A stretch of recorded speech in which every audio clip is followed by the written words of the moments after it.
Hello, random stranger. We're on for round 2 of this musician's drinking game. It's been a really long time since the last one, and today we're going to be digging into none other than King Hoshimachi Suisei's Specter album. Here it is. I cannot wait. If you do not have your hands on a copy of this, go out and get one right now. If this is your first musician's drinking game, the rules are very simple. We do not drink unless there is a musically legit reason to do so. As a classically trained musician and former music teacher, you can count on my 100% impartial opinion. I'm also a Hoshiyomi, and we all know that Hoshiyomis are the most reasonable and objective fans in the entire world. I will try to react the whole way through each song first with minimal pauses, then get all the drinking done out of the way. I'll then give some quick thoughts at the end of each track, maybe put some flags where we can go back later to then do a bit more in-depth analysis on the really interesting parts. Okay, let's get started with track 1, Wee Wee Woo.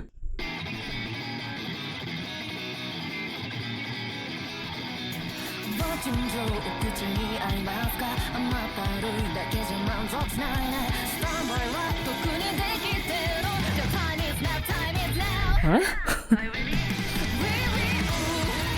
Huh? That was so weird. Sorry. Gotta mark the beats, okay. That's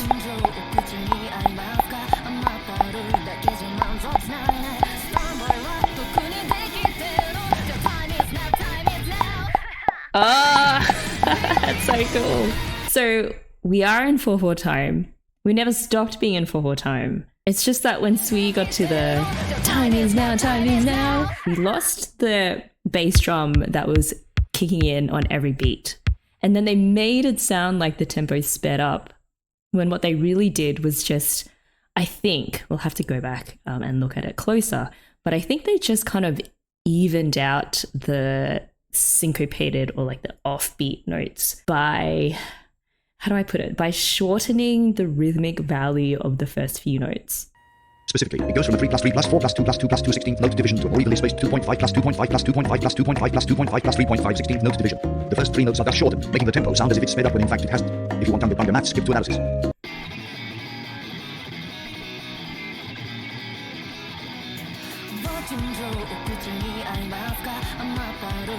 This is such a nasty beat.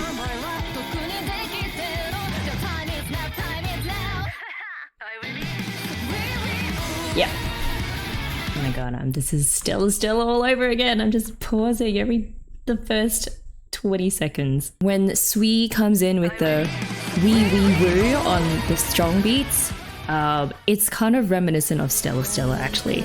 How after that funky pre-chorus, she is the one who leads us back onto the beat, playing the part of being the center of gravity, as she always does. She also sings like certain notes that don't fit neatly into the 12-tone system. She kind of uses like microtones, like she sings with this cool lazy drawl. Da da da da da da da da da da.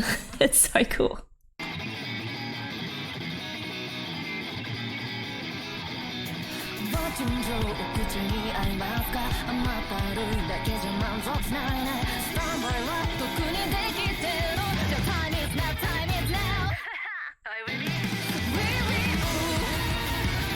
Also, what is this wailing electric guitar?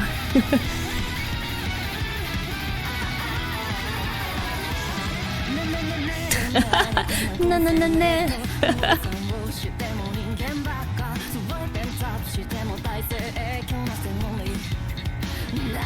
Oh, sweet growl. Crazy. She's just sneaking those little growls in whenever she can. What is that jilted rhythm? Oh, nice accents over those triplets.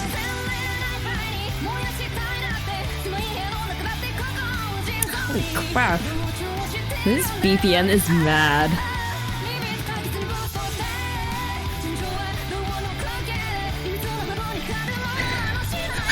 Oh my god. This is a freaking difficult song to sing at this tempo. Oh, nice increasing of that tension in her vocals. She's killing this. I don't even know why I'm laughing so much. I'm just already having a blast. I wanted to rehear those triplets. Again, I don't know if there was some kind of tempo change or they just made it sound like there was a tempo change.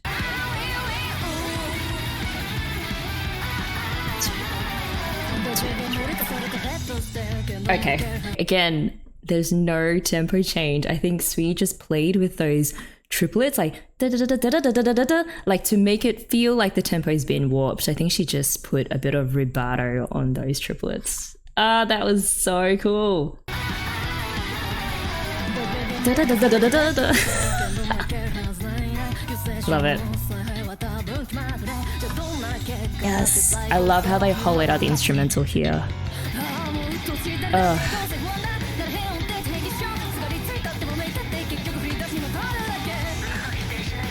How is she spitting out those syllables so clearly? Drink. Okay, this is this weird, like, compound time part.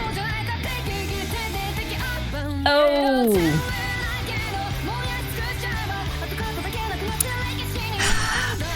Man, A+++ for her articulation.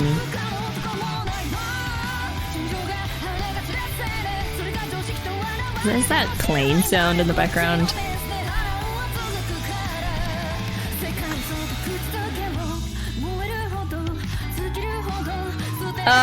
I love these quieter jazz parts with the walking bass. Get it, those tom-toms. Oh my god, yes, give us this bass. Oh my god.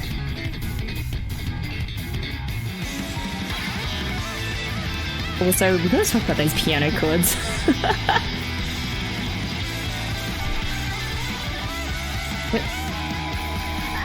Whoa, hold on. Did we finally get a tempo change?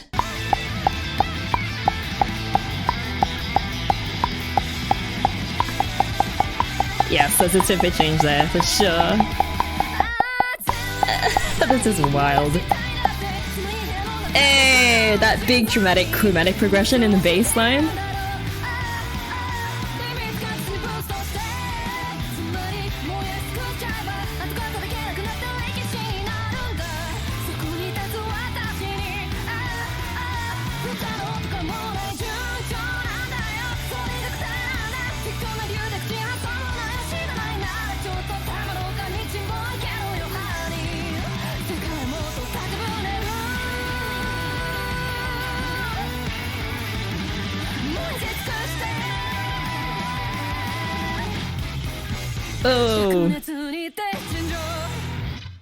Oh man.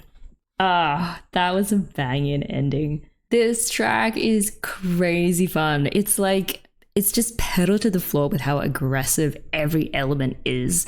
There's that heart attack inducing BPM, the very harsh guttural electric guitar that's laced over the heavily devil's tone bass line, like the da da da da da. But then it was very nicely balanced out with these quieter parts with the kind of very campy jazz piano. And then you're back with like that super snappy snare drum. The slightly insane tempo changes also had my head spinning a bit. 1, 2, 3, 4, 1, 2, 3, 4, 5, 1, 2, 3, 4, 5, 1, 2, 3, 4, 5, 1, 2, 3, 4, 5, 1, 2, 3, 4, 5, 1, 2. Yep. Yeah, so after teasing us several times previously throughout the song, they finally gave us a proper tempo change. And not only that, it went from a 4/4 common time to this 5/8 weird time, which is nuts. Vocally, I love Sui's growls. I'm also super impressed with how she articulates her words in such a machine gun precise way, especially when she does it at the same time that she is also showing off how she can flip from her mixed or head voice to falsetto and then back again so bloody quickly. Technically, it is so incredibly difficult to do that with such ease. I feel rather neutral on the sing-song rap parts. It did break up the momentum of the main riff, like the da-da-da-da-da-da, with sort of the sudden halftime but it sounded weirdly off-kilter and a bit messy, in contrast to the very laser precision of her articulation in other parts. So I don't know, I might have to just go back and listen to it a couple more times and maybe I'll start liking it. Overall, instrumentally and vocally, there is so much going on that it's just musical sensory overload. I believe we are at 2 drinks for Wee Wee Woo. 1 for the instrumentals, which I loved and I want to go back to, and 2 for Sui's articulation and her vocals on this insanely fast BPM song. 10 years later. It's Future RC here, which is a bit odd because it actually has been over a year now since I recorded those reactions. I haven't changed my mind too much, in case you're curious. Maybe a track or 2 has improved upon multiple re-listens. I still think Wee Wee Woo is incredibly badass. But yes, Future RC will be popping in and out to go back and dive more into the music theory behind some of these songs, something that I didn't actually have time to do until now, and kind of just go over what tricks they used to evoke certain vibes or certain feelings. The question I wanted to tackle with Wee Wee Woo is,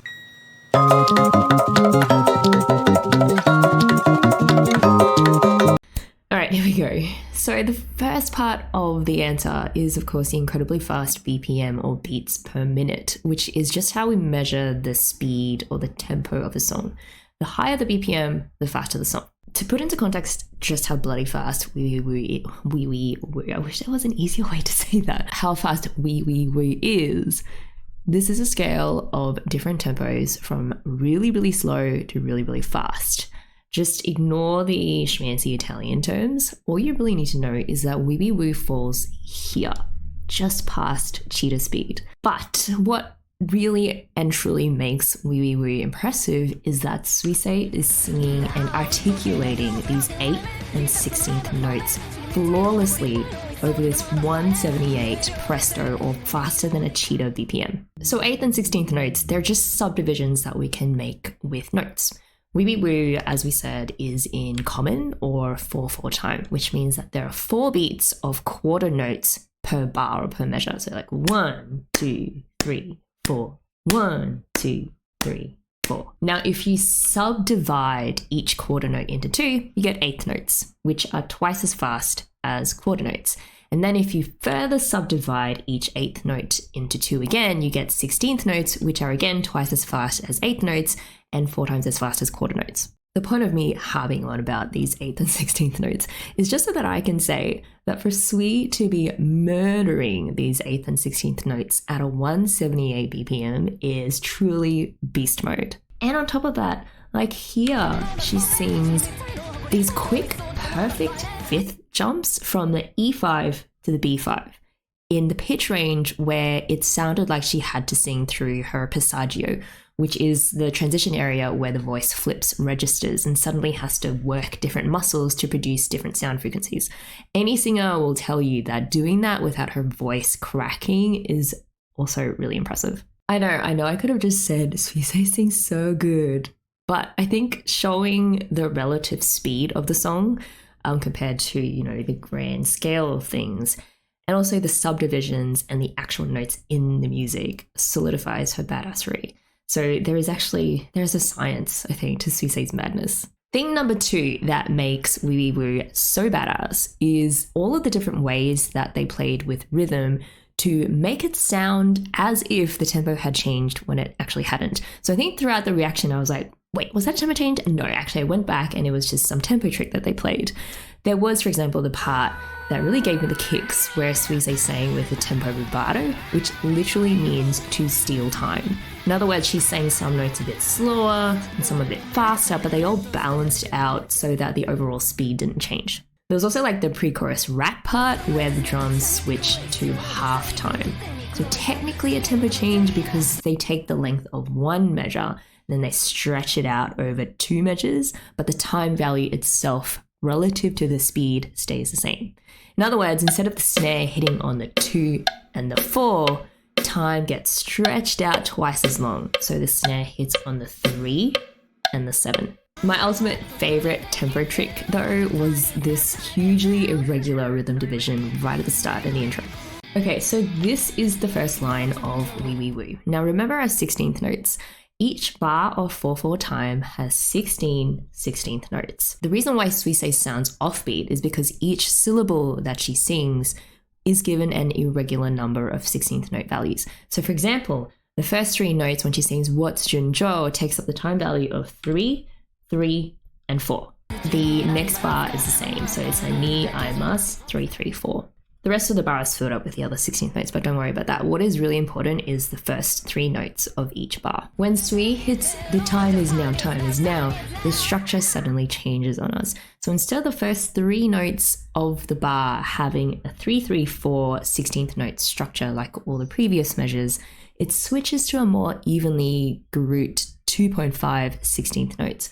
So time is now, and then that last now gets an extra 1.5 16th notes. Because the first 3 notes now suddenly have a shorter time value of 2.5, as opposed to like the longer 3, 3, 4, it's like our brains just perk up because it sounds like that we've suddenly sped up when in fact the tempo itself hasn't changed. All that's really happened is the subdivisions of the notes have changed. And then to top that off, because this sped up feeling is followed by a longer group of 3.5 16th notes plus an even longer break, it felt like we just suddenly ground to a halt. You know, an effect that was really enhanced by the silence that just hangs in the air before Sui comes in with Wii Wii Woo. It may seem like I'm making such a big deal out of such a small thing, but honestly, on a technical level, that subdivision really hooked my attention as an unusual way to play with the rhythm and break up an established momentum and kind of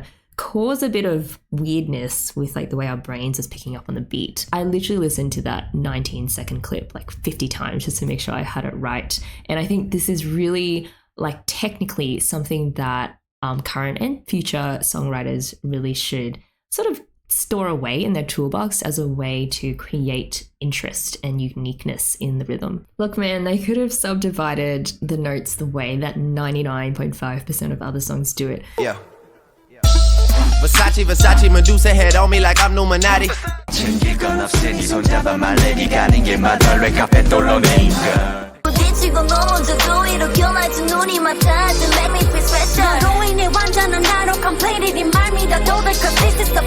They could have just written time is now over normal triplets, which would have divided the measure up into like even halves. So time is now. And in fact, that is the syncopation that they use later on in the song around like the 58-second mark. But the fact that they opted for this more irregular division of the notes right off the bat made Wee Wee Woo just that much spicier. And I really appreciate the kind of thinking outside the box in terms of finding different ways to create a sense of chaos. Also, you know, when Suisei is singing, the time is now, she is basically singing or yelling at you to hurry the F up. The moment is now, you know, so it's cool how they use a rare rhythmic device to convey that you need to hurry up sort of sentiment when the music conveys or matches the underlying lyrical sentiment of the song. That is when the magic happens. The third and the final thing, well, main thing, because there's a lot of things that makes Wee Wee Woo so badass is how prominent the devil's tone, also known as a tritone, is in the bass line that plays throughout the song. So the devil's tone is really, you just start from your root note and then count up 6 semitones. So 1, 2, 3, 4, 5, 6, and there you have it. There is your very dissonant sounding devil's tone. To understand more deeply why the devil's tone adds so much to a song's badassery, we first need to understand the concepts of consonance versus dissonance. So in Western music, certain combinations of notes sound consonant, which just means that they're pleasant sounding and stable sounding. Other groups of notes, though, sound dissonant or like harsh and unpleasant, but sometimes unpleasant in a good way, like when a dissonant chord paves the way to returning to a consonant chord. It's exactly the same feeling that, say, you feel when you've been out hiking 20 hours of the day and you come home to a nice, warm, hot meal and a bath. Now, I think what I'm going to talk about next is actually really cool because it's maths, and I'm not a maths person. Whenever someone tries to explain mathematics to me, my eyes kind of glaze over, but this I actually get. So one way that consonance and dissonance can be explained is mathematically, or rather more like with the physics of how sound frequencies work. So for example, when you play two notes an octave apart, like this, the higher note's frequency is double the lower note's, which makes a Pythagorean ratio of 2:1, which creates this very pure, open harmony. The smaller the ratio between the frequencies, the more consonant the harmony.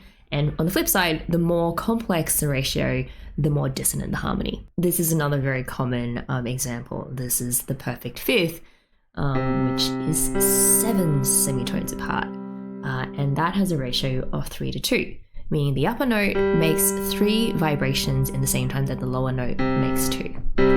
So again, this relatively low number ratio of 3:2 translates into a very consonant sound, hence why we call this a perfect fifth, and hence why the perfect fifth is the most commonly used way to end phrases, because it gives you that really satisfying feeling of just coming home. By contrast, the devil's tone, also known as the tritone because it's a musical interval made up of 2 notes that are 3 whole tones apart, that has been regarded as the most dissonant interval historically because it has a Pythagorean ratio of 729 to 512. That kind of interval, it sounds almost confrontational and is a little violent.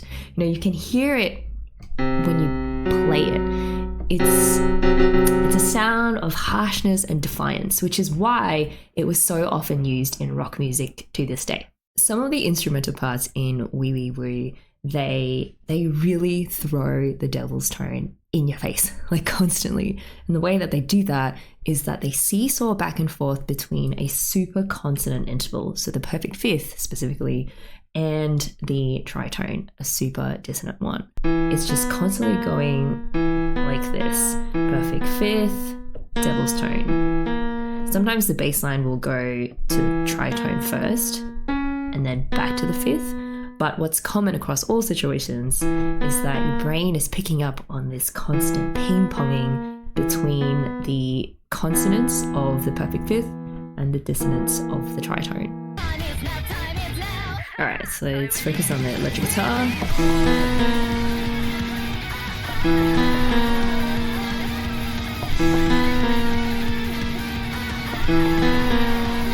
Bass line.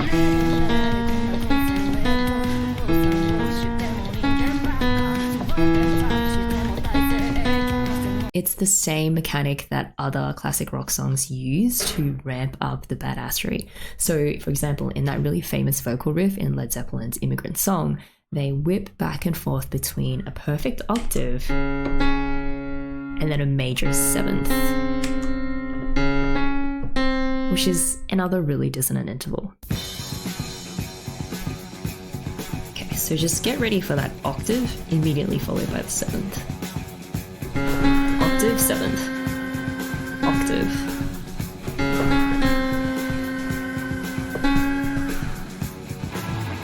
The last example is Metallica's Enter Sandman. So this one it has an interesting twist to the mechanic that we've been looking at. It starts with an octave, but then it also has a minor third attached to that octave. It goes to the tritone, and then finally the perfect fourth. So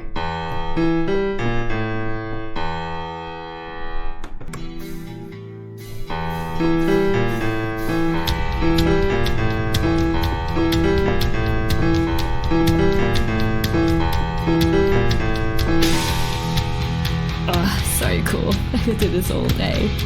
So there we have it. The reason why Wee Wee Woo is so badass is that it shares in common with other certified badass rock songs a riff that makes really good use of the jarring nature of pitting the devil's tone against a perfect interval. Just a couple of final thoughts on Wee Wee Woo. A bunch of things make it badass to me. Like, I love all the different textures that they managed to pack into it. My personal favorite, of course, is the occasionally psychopathic sounding piano, and it's psychopathic because of the incredibly dissonant and deliberately crazy chords that it just smashes out in quick succession. And then in and amongst the textures, they also managed to include a lot of jazz elements, especially in the bridge and the instrumental part, which I think provided some much needed light to balance out the heavy shade in the rest of the song. I also loved how they used variations to make verse 2 sound very, very different to verse 1. And I particularly want to point out this part when Suisei varied the vocal lines between the verses. So from about 41 seconds.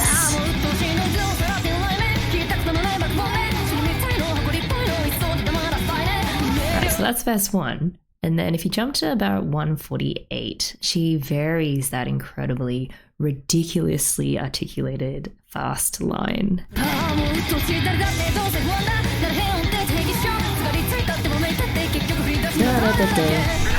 I love that so much. She has always been so good at being subtle with her vocal variations, and I think it just adds so much to a song that is already packed with really interesting instrumental and melodic variations. I think I already said this before in the reaction, but my only wish for Wee Wee Woo would be for the mix to be more balanced so that Suisei's vocals stood out above the cacophony.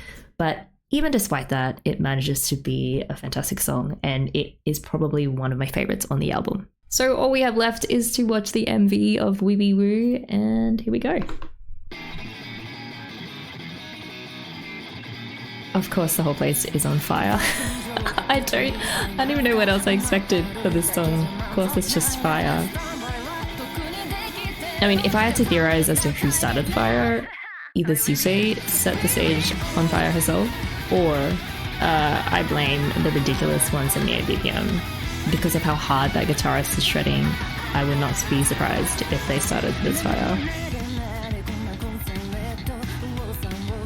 She's always kind of lost in a crowd. Oh!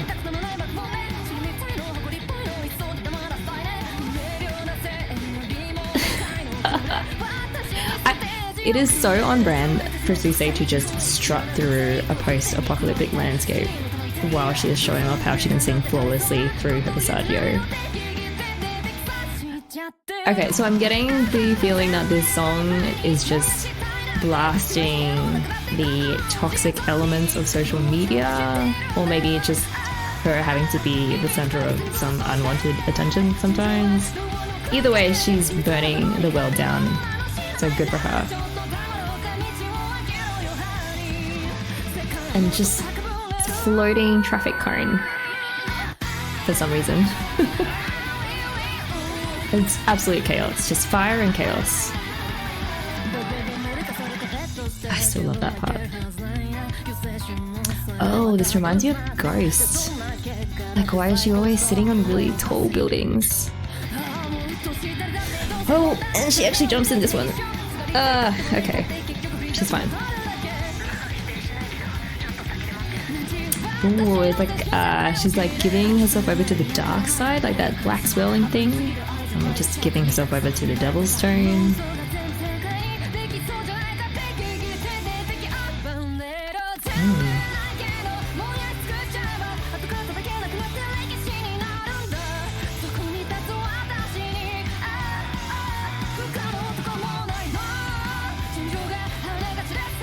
The thing is, where is the keyboardist on this fiery stage? Because they are shredding just as hard as the other people.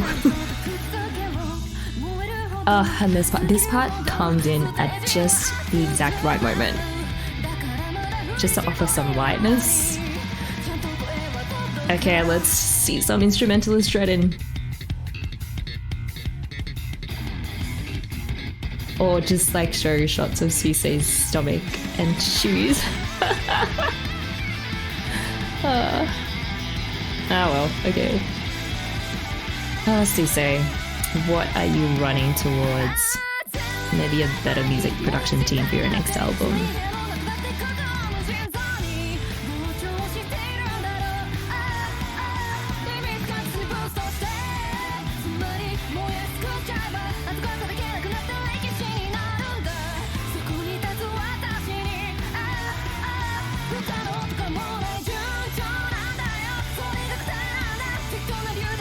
I do love that the fire is like burning from within her.